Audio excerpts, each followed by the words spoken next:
Assalamualaikum warahmatullahi wabarakatuh. Alhamdulillahirabbil alamin. Wabihi nasta'inu ala umuri dunya waddin.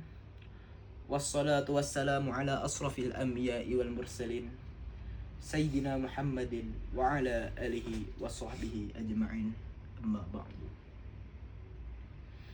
Pertama-tama dan yang paling utama, tak lupa kita haturkan salawat kepada junjungan kita, baginda Nabiullah, Nabi kita, Nabi Muhammad sallallahu alaihi wasallam, yang senantiasa memberikan syafaatnya kepada kita semua. Dan tidak lupa juga kita haturkan terima kasih kepada Bapak dosen kita, Bapak Sumarjoko, yang selalu kita hormati. Dan semoga apa yang sedang dijalankan Bapak Sumarjoko dan keluarganya selalu diberikan kemudahan, senantiasa dalam lindungan Allah Subhanahu wa Ta'ala, dan senantiasa diberikan kesehatan dan keberkahan dalam segala hal. Sebelumnya, perkenalkan, nama saya Muhammad Zain Akbar dengan NIM 253111110. Pada kesempatan kali ini, saya memilih tema meneladani pengalaman spiritual. Berbicara tentang pengalaman spiritual, hal itu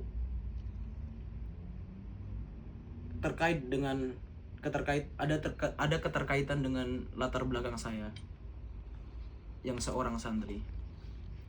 Sebelumnya saya ingin menceritakan,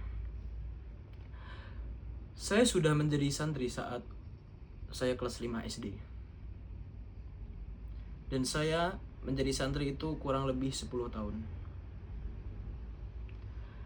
Kenapa saya memilih kelas 5 SD sudah menjadi santri? Pada saat itu saya sangat penasaran dengan yang namanya pesantren. Dan rasa penasaran tersebut membawa saya kepada rasa ketertarikan. Sehingga saya itu memutuskan untuk memasuki pesantren di saat saya kelas 5 SD. Pada awal memasuki pesantren, dulu saya kira pesantren ini adalah tempat surga, like surga, yang dimana di dalamnya itu tidak ada kebusukan dan kejahatan dan kejelekan. Saya kira semua orang-orang di situ mengikuti syariat agama semuanya. Tetapi saat saya sudah memasuki pesantren itu, saya benar-benar dikejutkan oleh ekspektasi saya sendiri, yang dimana di pesantren itu tidaklah se-wow yang saya pikirkan. Tetapi hal itu mengajarkan kepada saya bahwasanya pribadi yang baik, berakhlakul karimah, bersyariatkan Islam, itu tidak cukup hanya sekedar kita dipesantrenkan. Tetapi kita sebagai seorang muslim atau seorang santri itu harus mengikuti apa saja yang sudah diajarkan di dalam institut tersebut. Maka dari itu saya memilih jalur untuk tidak mengikuti orang-orang yang mungkin saya pandang tidak baik. Tetapi saya membuat jalan saya sendiri. Istilahnya saya tidak FOMO dalam hal tersebut. Saya memilih untuk mengikuti apa saja yang ada di pesantren tersebut dan tidak memilih untuk melanggar hal-hal yang ada di sana. Saya memilih untuk menjadi santri yang taat kepada guru dan menjadi santri yang berbakti kepada sosial. Dalam perjalanan spiritual saya mengalami banyak hal dan cobaan. Tentunya dalam kata baik dan kata istiqomah, tidak semua orang itu dapat melakukan keistiqomahan tersebut. Karena yang namanya istiqomah itu memerlukan landasan sebuah iman. Sedangkan sifat daripada iman itu adalah fluktuatif, yang dimana dia dapat berubah-ubah seiring berjalannya waktu, seiring berjalannya kita bertemu dengan seseorang, seiring berjalannya kita bertemu dengan lingkungan yang penuh dengan tantangan. Dalam hal tersebut saya sempat mengalami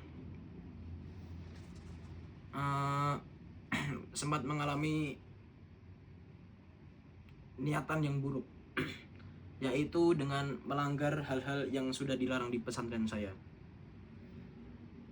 Saya pernah kabur dari pesantren, yang dimana kabur itu saya memakan waktu selama kurang lebih 2 minggu selama kabur. Tetapi dari kabur saya tersebut, saya dapat memetik sebuah hal atau merefleksikan dari kesalahan saya. Hal-hal yang saya refleksikan yaitu pertama, jika kita menjadi seorang yang berakhlak, itu tidaklah kita melanggar peraturan yang ada di lingkungan kita.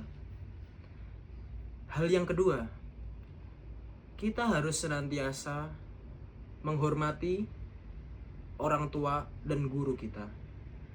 Guru adalah orang tua saat kita berada di lingkungan tersebut yang kita stay. Kita harus menghormati mereka selayaknya orang tua kita sendiri. Bagaimana cara menghormati guru dan orang tua? Caranya adalah kita mengikuti apa yang dilarang dan apa yang diperintahkan oleh mereka, tetapi masih berlandasan dengan logika. Dan yang ketiga, dari rasa kabur tersebut, dari hal kabur tersebut, saya itu menjadi pribadi yang, alhamdulillahnya saya menjadi pribadi yang lebih baik karena saya dapat merefleksikan pengalaman saya. Sehingga saya setelah peristiwa tersebut, saya menjadi pribadi yang lebih bertanggung jawab, pribadi yang lebih patuh, dan pribadi yang lebih bertakwa. Saya menjalani spiritual tidak hanya sampai itu saja, tapi saya mendalami hal-hal yang mungkin tidak dilakukan oleh semua orang yang beragama Islam, tetapi dilakukan oleh orang-orang yang mungkin mendalam pengetahuannya tentang syariat. Seperti contohnya saya saat bulan Nisfu Sya'ban, saya melakukan sholat 100 rakaat, yang dimana tujuan dari sholat tersebut itu untuk mendekatkan diri kita kepada Allah Subhanahu wa Ta'ala.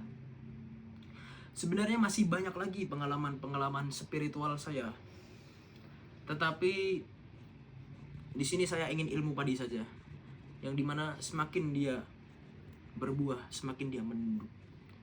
Jadi pada kesempatan kali ini saya tidak akan menyepil banyak-banyak saja, dan semoga apa yang saya sampaikan ini dapat menjadi hikmah buat kita semua.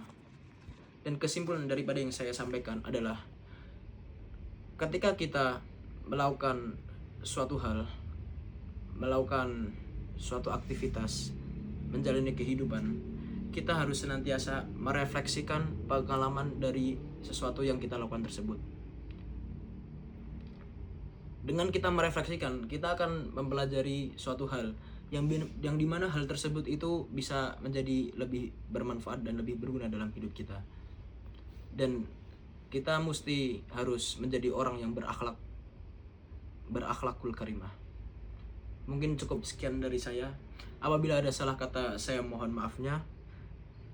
Ihdinas siratal mustaqim. Wassalamualaikum warahmatullahi wabarakatuh.